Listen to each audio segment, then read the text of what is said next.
بسم اللہ الرحمن الرحیم۔ السلام علیکم ناظرین کرام۔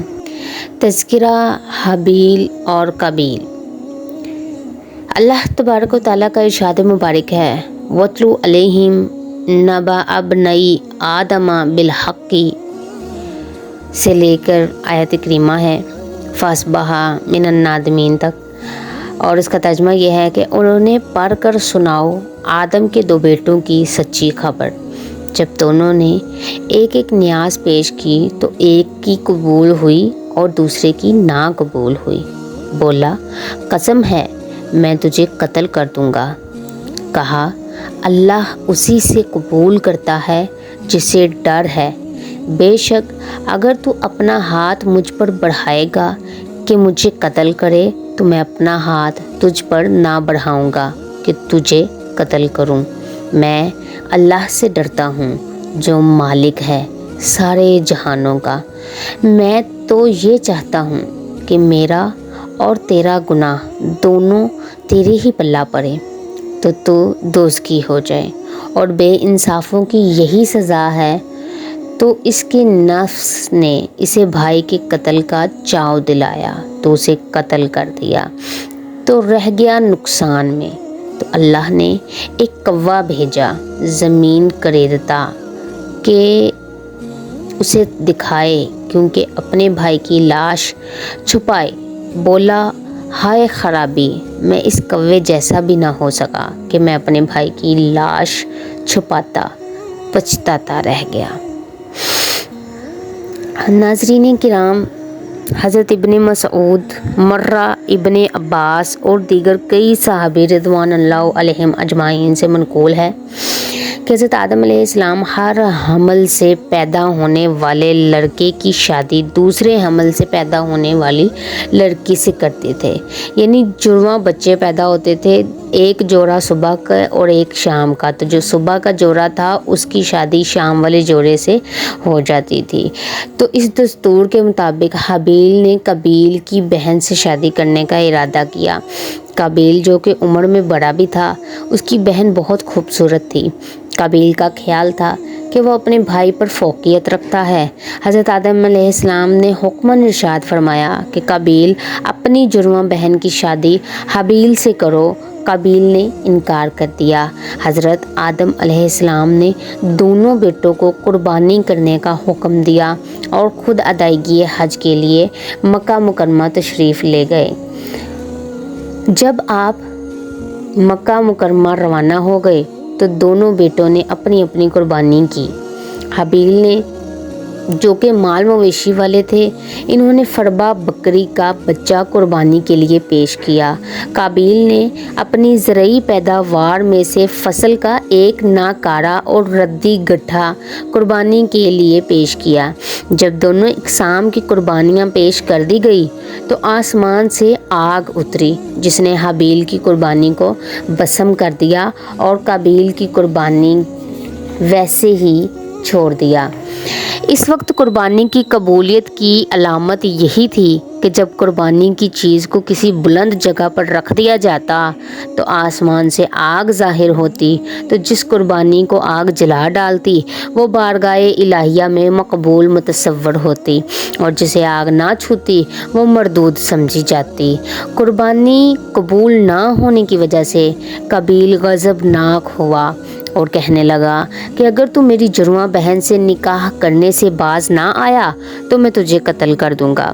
حابیل نے کہا، اللہ تبارک و تعالیٰ متقین اور پرہیزگاروں کی قربانی ہی قبول فرماتا ہے۔ حضرت عبداللہ بن عمر رضی اللہ عنہما فرماتے ہیں، قسم با خدا، مقتول حابیل طاقت کے اعتبار سے قابیل سے فائق تھا، لیکن خوف گناہ قابیل کی طرف ہاتھ بڑھانے سے مانع رہا۔ ابو جعفر رحمۃ اللہ علیہ فرماتے ہیں کہ حضرت آدم علیہ السلام کو تشویش لاحق تھی کہ آیا ان کے بیٹوں کی قربانی قبول ہوتی ہے یا کہ نہیں۔ جب قابیل کی قربانی مردود اور حابیل کی قربانی قبول ہو چکی تو قابیل نے اپنے والد گرامی سے کہا کہ آپ نے حابیل کے لیے دعا کی ہے، اس لیے اس کی قربانی قبول ہوئی، میرے لیے آپ نے دعا نہ کی۔ اس وقت قابیل نے حابیل کو دھمکی دی تھی۔ ایک رات حابیل کو بکریاں چراتے ہوئے تاخیر ہو گئی تو حضرت آدم علیہ السلام نے قابیل کو بھیجا کہ جاؤ دیکھو کہ حابیل کو تاخیر کس لیے ہوئی۔ قابیل تلاش کے لیے نکلا، حابیل ملے تو اسے کہنے لگا کہ تیری قربانی قبول ہو گئی، میری کس لیے نہ ہوئی؟ حابیل نے کہا کہ اللہ متقی لوگوں کی قربانیاں قبول فرماتا ہے۔ قابیل یہ بات سن کر غصے سے آگ بگولا ہو گیا، اس کے ہاتھ میں لوہے کا ٹکڑا تھا۔ قابیل نے حابیل کو وہ لوہے کا ٹکڑا مار کر ہلاک کر دیا۔ ایک قول یہ بھی ہے کہ حابیل آرام کر رہے تھے کہ قابیل نے پتھر ان کے سر پر مار کر انہیں قتل کر دیا اور انہیں کچل ڈالا۔ ایک قول یہ بھی ہے کہ حابیل کا گلا گھونٹ کر انہیں درندوں کی طرح چیر پھاڑ دیا، جس کی وجہ سے ان کا وصال ہو گیا۔ سورہ مائدہ میں ہے کہ جب قابیل نے حابیل کو قتل کی دھمکی دی تو حابیل نے کہا، ترجمہ آیت نمبر 28 ہے، بے شک اگر تو اپنا ہاتھ بڑھائے گا کہ مجھے قتل کرے تو میں اپنا ہاتھ تجھ پر نہ بڑھاؤں گا کہ تجھے قتل کروں، میں اللہ سے ڈرتا ہوں جو مالک ہے سارے جہان کا۔ حابیل کا یہ اظہار بیان اس کے حسن اخلاق اور خشیت الہیہ پر دلالت کرتا ہے، اور اس بات کا غماز ہے کہ حابیل چاہتا تھا کہ قابیل نے تو غلط ارادہ کر لیا لیکن میں اس ناپاک عزم سے محفوظ رہ جاؤں۔ حضور اکرم نور مجسم صلی اللہ علیہ وسلم ارشاد فرماتے ہیں کہ جب دو مسلمان اپنی تلواریں لیے ایک دوسرے پر حملہ آور ہوتے ہیں تو قاتل اور مقتول دونوں جہنمی ہیں۔ صحابہ نے عرض کی، یا حبیبی، یا رسول اللہ صلی اللہ علیہ وسلم، قاتل تو جہنمی ہوا، مقتول کا کیا قصور ہے؟